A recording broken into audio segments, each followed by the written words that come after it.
Hola chicos, en el presente video vamos a hablar sobre la inervación sensitiva de la piel de la cara. Los objetivos van a ser conocer los límites superficiales de la cara, ¿sí? Porque no podemos hablar de la inervación sensitiva de determinada zona si no sabemos precisamente cuáles son sus límites, describir el par craneal encargado de dicha inervación y delimitar subterritorios de inervación de dicho par craneal teniendo en cuenta las ramificaciones del mismo. Entonces, arranquemos viendo los límites superficiales de la cara. Para hacerlo vamos a utilizar estas dos imágenes. En la imagen izquierda tenemos una vista anterior y lateral de cabeza, cuello y parte de los hombros. En la cabeza encontramos dos subregiones, la cara, que se encuentra anterior e inferior, y el cráneo, que se encuentra posterior y superior. En la imagen de la derecha vemos exactamente lo mismo, pero se ha dejado únicamente el esqueleto de la cabeza y algunos músculos, ¿sí? Entonces, la cara está separada del cráneo y del cuello por una línea o bien por un límite trazado a nivel de la raíz de la nariz, borde supraorbitario, arco cigomático, que podemos observar mejor aquí. Rodea anteriormente el orificio externo del conducto auditivo externo. Se continúa hacia inferior por el borde posterior de la rama de la mandíbula. Aquí y aquí. Y a nivel inferior está separada del cuello por una línea que continúa el borde inferior de la mandíbula hasta la línea media. O bien, según otros autores, una línea que une el ángulo de la mandíbula con el hueso hioides. Hago esta aclaración porque, como ven, entre ambas líneas punteadas queda una región que es la región suprahioidea y para algunos autores corresponde a la cara, que son los que van a dar como límite inferior lo que está punteado en gris, que es del ángulo de la mandíbula al hioides, y otros van a decir no, es parte del cuello porque dan como límite inferior de la cara el borde inferior de la mandíbula. Ahora que ya delimitamos la región, vamos a proseguir a decir que el par craneal encargado de la inervación sensitiva de piel de cara es el quinto par craneal o nervio trigémino. Al hablar de un par craneal cualquiera, podemos describir un trayecto intracraneal, es decir, dentro del cráneo, y uno extracraneal, ¿sí? Fuera del cráneo. Tanto el origen como el trayecto intracraneal es algo que se estudia bien en neuroanatomía. Así que solo voy a nombrar un par de cosas que considero relevantes ahora para Splagno, ¿sí? Para eso voy a utilizar estas dos imágenes. Esta ya es conocida por ustedes, ¿sí? Es una vista superior de endobase craneal.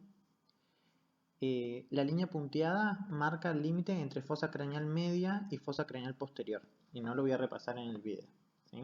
Y marcamos tres orificios en fosa craneal media de interés para el video justamente, que son la fisura orbitaria superior, el foramen redondo y el foramen oval, ¿sí?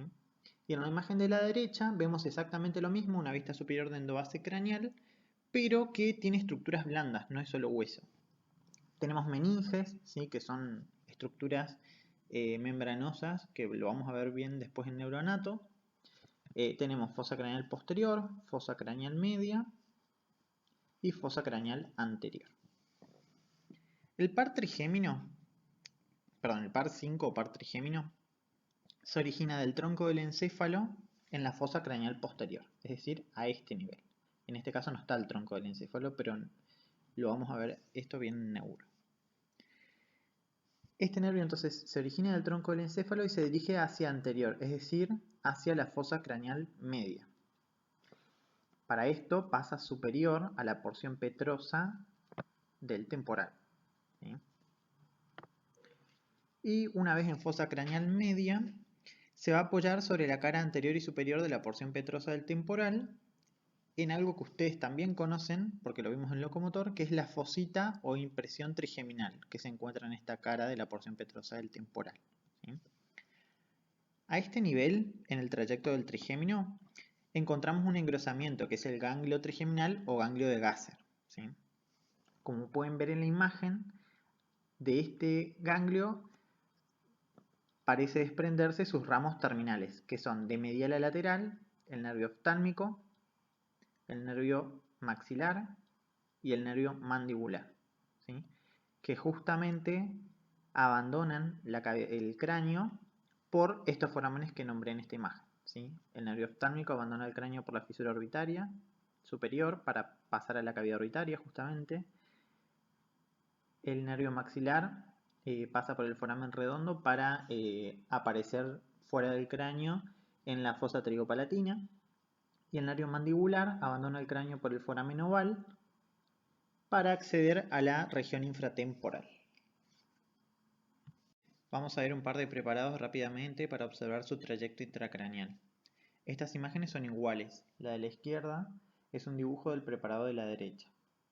En ambas vemos una vista lateral de cabeza con corte parasagital a nivel del cráneo, donde queda expuesto el encéfalo, aquí marcado y aquí, que lo vamos a ver bien en neuro, esto no lo deben saber, y algunos pares craneales, que están representados en amarillo aquí, que están aquí.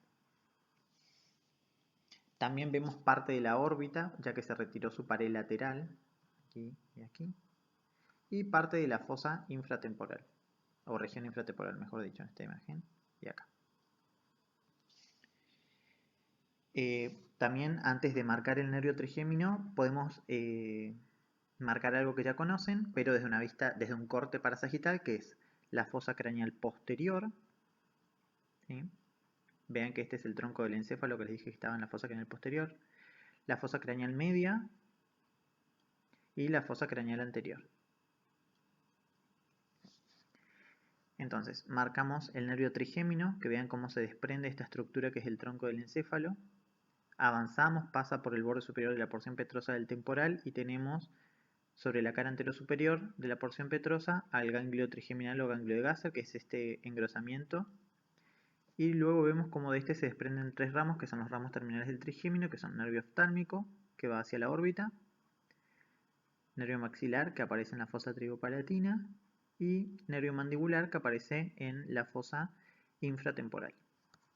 Y aquí vemos lo mismo, nervio trigémino, desprendiéndose del tronco del encéfalo, ganglio trigeminal, nervio oftálmico, que se dirige hacia la órbita, nervio maxilar, fosa trigopalatina, y nervio mandibular, fosa o región infratemporal. Acá vemos algo parecido a lo anterior, pero más de cerca, más definido.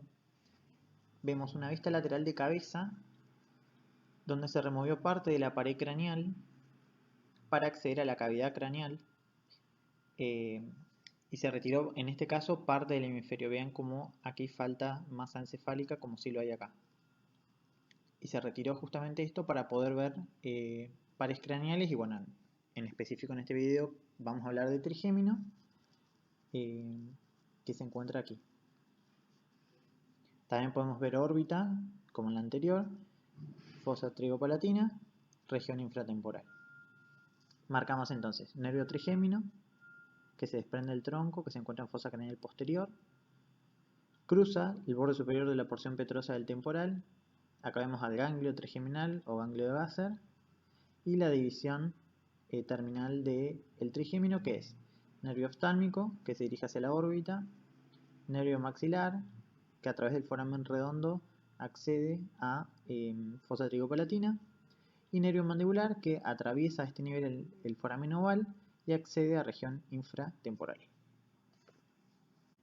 Ahora vamos a ir viendo cada uno de los ramos terminales del trigémino, pero haciendo énfasis únicamente en los ramos que se dirigen a la piel de la cara.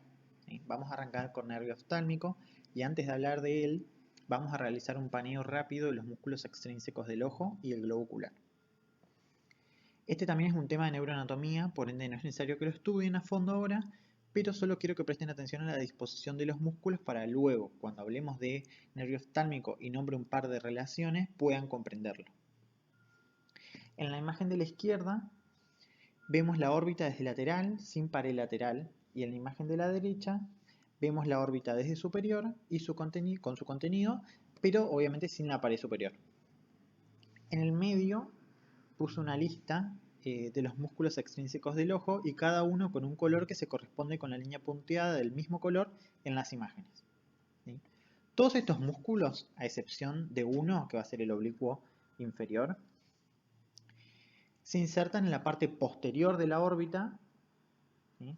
Parte posterior de la órbita, y se dirigen hacia anterior, ya sea para terminar en el globo ocular, como es la mayoría, o a nivel del párpado superior, que es un solo músculo que se dirige hacia el párpado superior.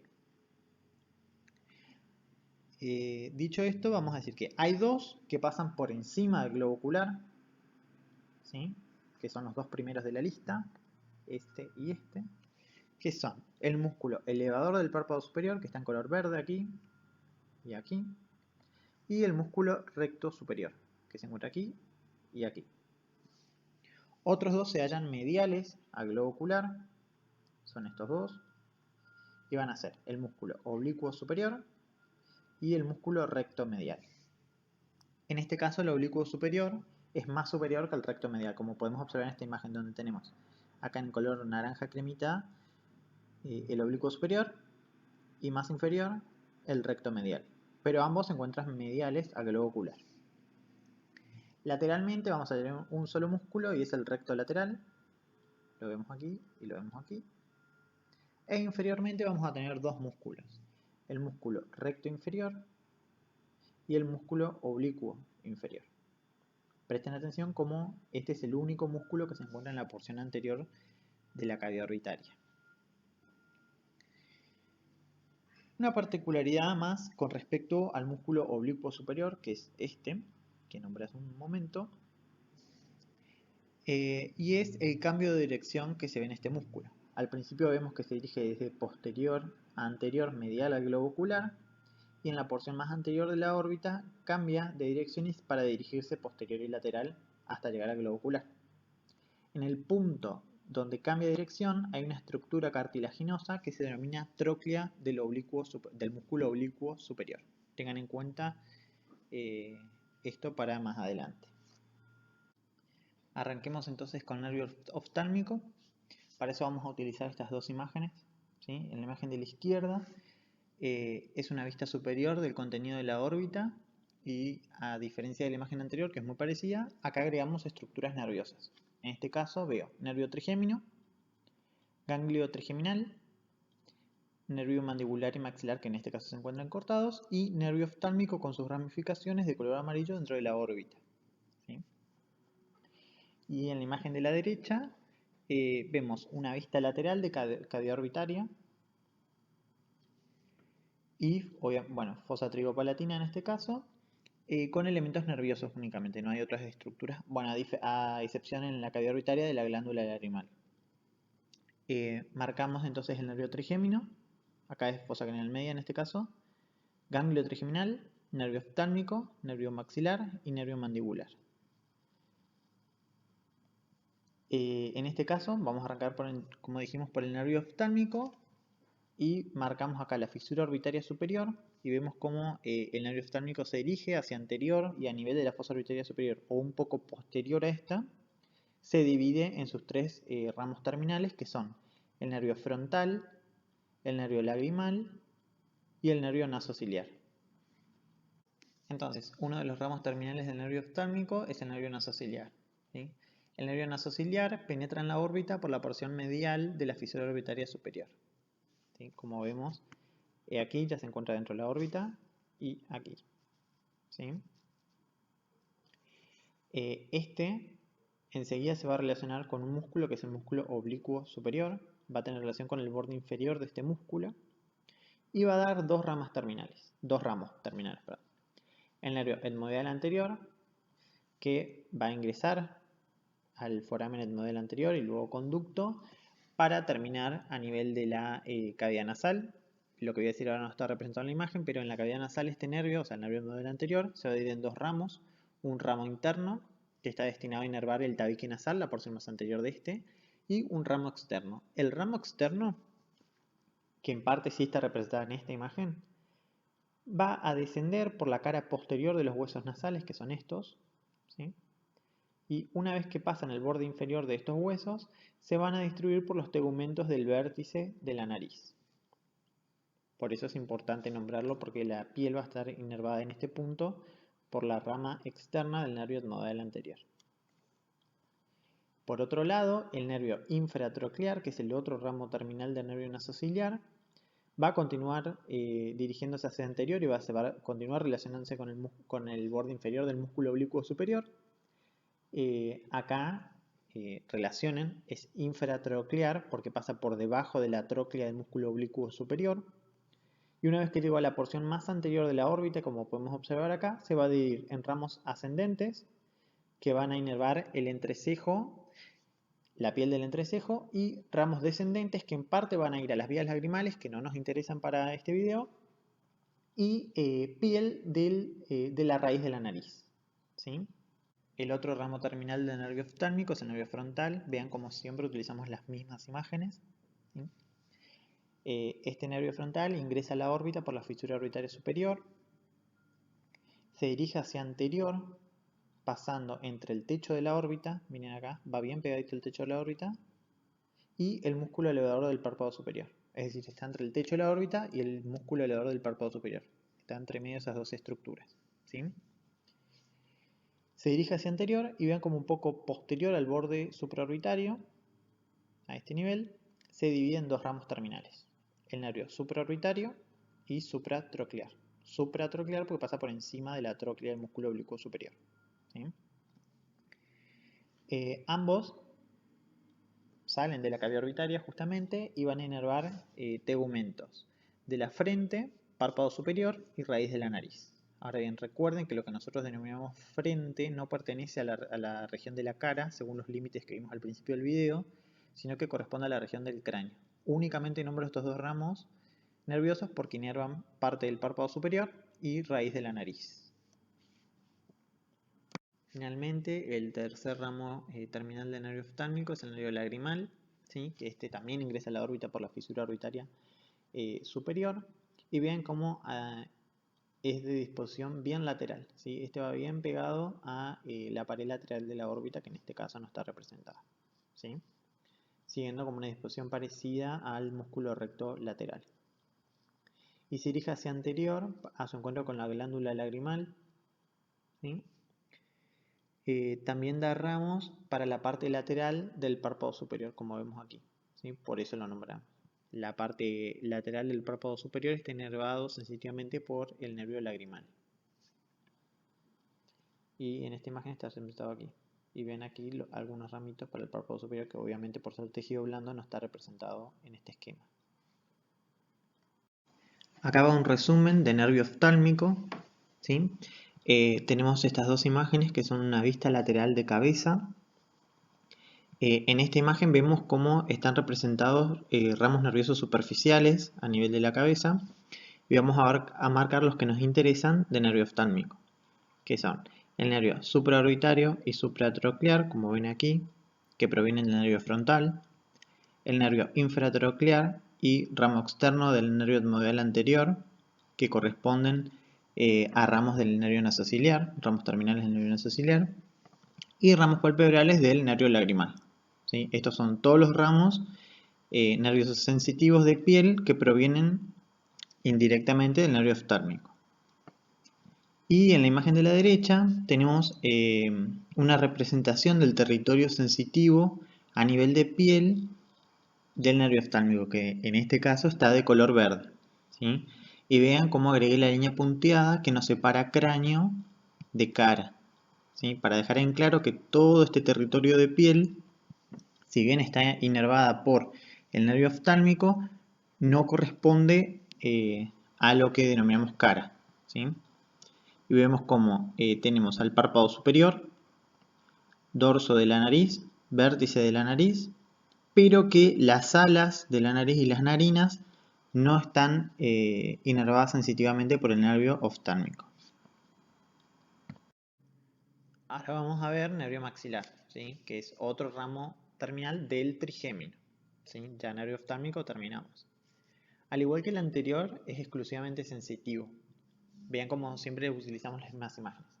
Con eso acá se desprende el ganglio trigeminal, se dirige hacia anterior, atraviesa el foramen redondo y aparece en la fosa trigopalatina.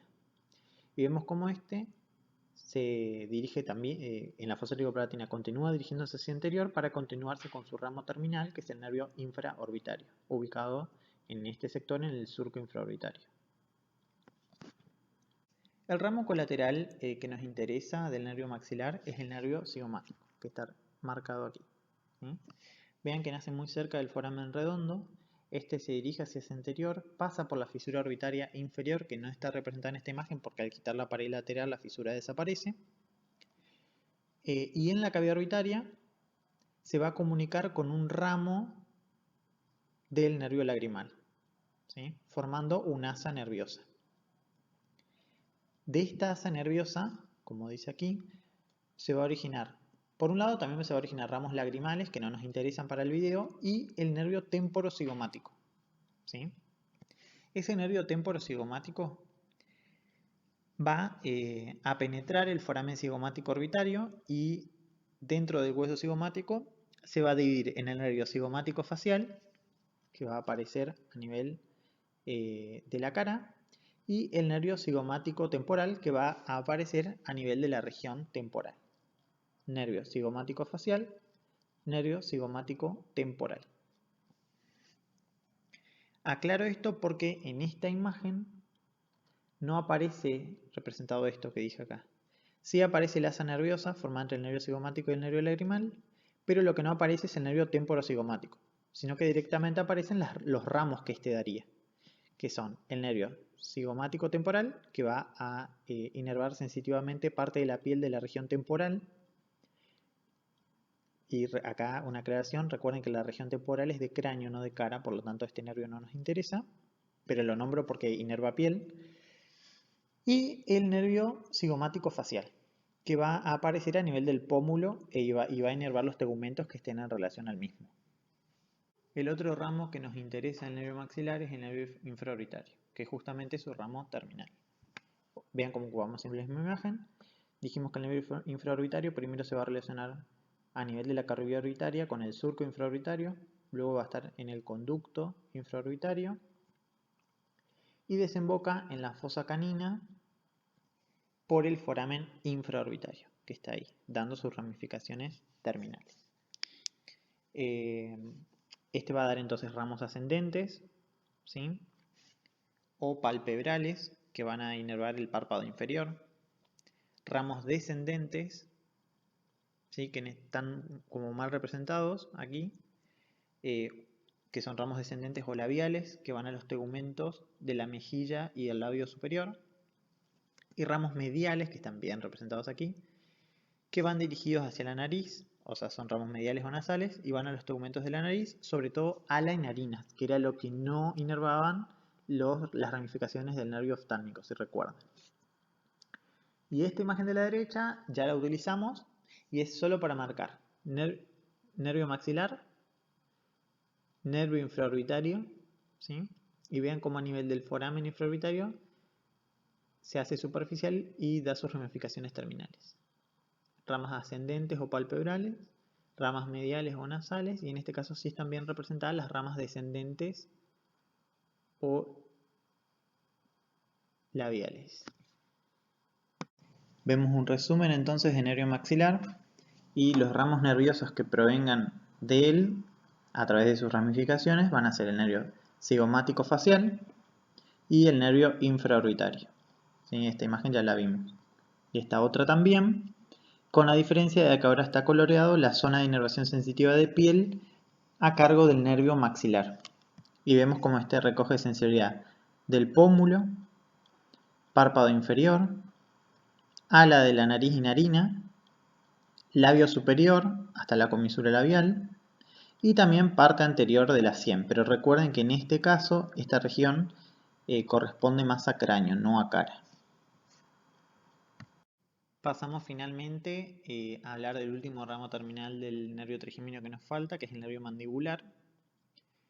Y como dijimos, este sale del cráneo por el foramen oval para ubicarse en la fosa infratemporal. Antes de hablar del nervio mandibular per se, vamos a ver dos músculos específicamente que se encuentran dentro de esa fosa. Para eso vamos a utilizar dos imágenes. En esta vemos una imagen que vimos al principio, que es una imagen de esqueleto de cabeza con algunos músculos, ¿sí? Y en esta imagen, a diferencia de esta, lo que se hizo fue retirar parte de la rama de la mandíbula, que es justamente el límite lateral de la fosa infratemporal, para poder ver su contenido. Y dentro de esta fosa vamos a marcar dos músculos que me interesan nombrar, que son el músculo trigoido lateral, que como ven posee dos cabezas, ¿sí? Que por un lado se insertan en el esfenoides y luego se dirigen hacia lateral y un poco posterior para insertarse a nivel de la rama de la mandíbula. Y por otro lado tenemos el músculo trigoido medial, que también hacia superior se va a insertar en el esfenoides y se dirige hacia inferior para insertarse en la cara interna del ángulo de la mandíbula. ¿Sí? Como ven, el músculo trigoido lateral es lateral a el músculo trigoido medial. Continuando con las imágenes anteriores, ahora vamos a agregarle nervios. En este caso vemos sobre todo región infratemporal y vemos como a través del foramen oval sale una estructura nerviosa que no es nada más y nada menos que el nervio mandibular. Y vean también como este nervio mandibular, una vez que sale del cráneo, da sus ramos terminales, es decir, su trayecto extracraneal es bastante efímero, ¿sí? Y vean la relación que tienen con los músculos que acabé de nombrar, ¿sí? Vamos a ir viendo ahora los ramos terminales que da. Esta imagen es la misma que esta, ¿sí? Solo que se ha dejado aparte de la rama de la mandíbula y por lo tanto los trigoides no están desinsertados como en esta imagen. Pero es también una vista lateral de cabeza. El nervio mandibular en la región infratemporal se va a dividir en dos troncos, un tronco terminal anterior y un tronco terminal posterior. Vamos a ver primero el tronco terminal anterior. Este va a dar tres ramos, el nervio temporobucal, temporal profundo medio y temporomaceterino, que son, este es el temporobucal, temporal profundo medio y temporomaceterino, ¿sí? Desde su origen, estos ramos se dirigen lateralmente. Y antes de verlos, o sea, bien en este punto, ¿sí? Van a atravesar un poro que es el poro crotafítico buccinador, ¿sí? Es un espacio comprendido entre el reborde lateral del foramen oval y el ligamento inominado, que es un espesamiento de la fascia trigotemporomandibular. ¿Sí? Se los nombro como dato de color, búsquenlo para más detalles. Más allá de este poro, ¿sí? Los tres nervios se van a separar. Que esos tres nervios están representados en amarillo acá, que eso me olvidé decirles. El nervio temporobucal pasa entre los dos fascículos del músculo trigoido lateral, como se ve aquí y como se ve aquí. Y una vez que llega a la cara lateral de este músculo, se va a dividir en dos ramos. Un ramo ascendente, que va a corresponder, que va a formar el nervio temporal profundo anterior, es un ramo motor para el músculo temporal, no nos interesa. Y el nervio bucal, ¿sí? Como ven, este nervio bucal se va a dirigir hacia anterior e inferior, se va a relacionar con la tuberosidad del maxilar, como se ve aquí y como se ve aquí, hasta alcanzar la cara lateral del músculo buccinador, como se ve aquí. En este punto, es decir, sobre la cara lateral del músculo buccinador, parte de sus ramos terminales son destinados a piel de las mejillas, o sea, la sensibilidad de la piel de las mejillas. Por eso es el único que está señalado en la imagen, porque del tronco terminal anterior lo único que nos interesa para piel de cara es el nervio bucal, ¿sí? Los demás, tanto el nervio temporal profundo medio como el nervio temporomaceterino, son ramos para músculos, ¿sí? No inervan piel, por lo tanto no nos interesa para este tema. Del tronco terminal posterior, ¿sí? Del nervio mandibular, se van a originar cuatro ramos. El tronco común de los nervios del músculo trigoideo medial, tensor del velo del paladar y tensor del tímpano, que es muscular y no nos interesa. El nervio aurículo-temporal, que se encuentra representado aquí y aquí. Ahora en amarillo en esta imagen están los ramos terminales del tronco posterior. El otro va a ser el nervio alveolar inferior, que está aquí y que está aquí cortado, ¿sí? Es este, es el más gruesito. Y el nervio lingual, que está aquí y está aquí, está medial al alveolar inferior, ¿sí? El nervio aurículo temporal Se dirige hacia posterior, como podemos ver aquí. Se relaciona con la arteria meningia media, a la que le forma como un bucle, ¿sí? Un ojal por el cual ella pasa. Atraviesa el ojal retrocondilio, que es lo que está representado aquí, como ven por transparencia. Acá tenemos la rama de la mandíbula y en este punto abandona la fosa infratemporal por el ojal retrocondilio que lo separa de la región parotidia y ingresa justamente a la región parotidia. Acá cambia de dirección y se vuelve ascendente junto con los vasos temporales superficiales y se ramifica por la piel de la región temporal. De vuelta, lo nombro porque si bien la región temporal no pertenece al cráneo, este inerva piel, ¿sí? Pero no piel de la cara, sino piel del cráneo, para que no se confunda, ¿sí? Después del nervio lingual, a nivel sensitivo de piel no hay nada, o sea, no nos interesa. Y lo que sí, el nervio alveolar inferior, ¿sí? Que como vemos acá ingresa por el conducto mandibular que se encuentra en el interior de la mandíbula. Uno de los ramos que va a dar este alveolar inferior es el nervio mentoniano, ¿sí? Que emerge de la mandíbula en la porción más anterior del cuerpo y se ramifica, entre otras cosas, por la piel del labio inferior y del mentón. Por eso de vuelta está señalado únicamente el nervio mentoniano, porque de todo el tronco posterior nos interesa solo el nervio mentoniano para lo que se respecta a piel de cara, ¿sí? El aurículo temporal también da ramos sensitivos para piel, pero de la región temporal que es de cráneo, no de cara. Entonces, como resumen de nervio mandibular, tenemos que los ramos sensitivos que nos interesan para piel son el nervio bucal, que recuerden que se va a distribuir sobre todo por piel de la mejilla, como se ve aquí, y se ve aquí en la imagen de donde tenemos el territorio de sensibilidad, y el nervio mentoniano, ¿sí? Que se va a distribuir sobre todo por labio inferior y mentón, como vemos acá obviamente, y aquí. De vuelta a nuestra línea punteada que nos divide a la cabeza en cara y cráneo, y vean el territorio de inervación del aurículo temporal, que si bien inerva piel, no piel de la cara. Por último, voy a hacer mención de algo que nombré en la parte inicial de este video, y es que dependiendo del límite que tomemos a nivel inferior entre cara y cuello, vamos a ver que la región suprayoidea puede estar en la cara o en el cuello, ¿sí? En el caso de que tomemos a la región suprayoidea como parte de la cara, la piel de esta región va a estar inervada justamente no por el trigémino, sería como la excepción a la regla, sino por las ramificaciones del nervio transverso del cuello, que corresponde a plexo cervical, ¿sí?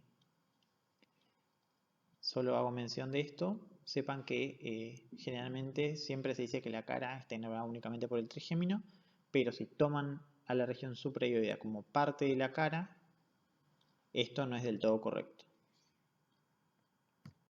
Como conclusiones del video, tenemos que la cara forma parte de la cabeza y se halla anterior e inferior al cráneo, y recuerden los límites. La sensibilidad de la piel de cara está dada por el quinto par craneal o nervio trigémino, y también recuerden la excepción a la regla en cuanto a la región suprayoidea, y que encontramos tres subterritorios dados por las ramificaciones de los ramos terminales del nervio trigémino, así que fueron los que vimos en las fotos, donde cada territorio estaba coloreado con un color diferente. Y la bibliografía que utilicé.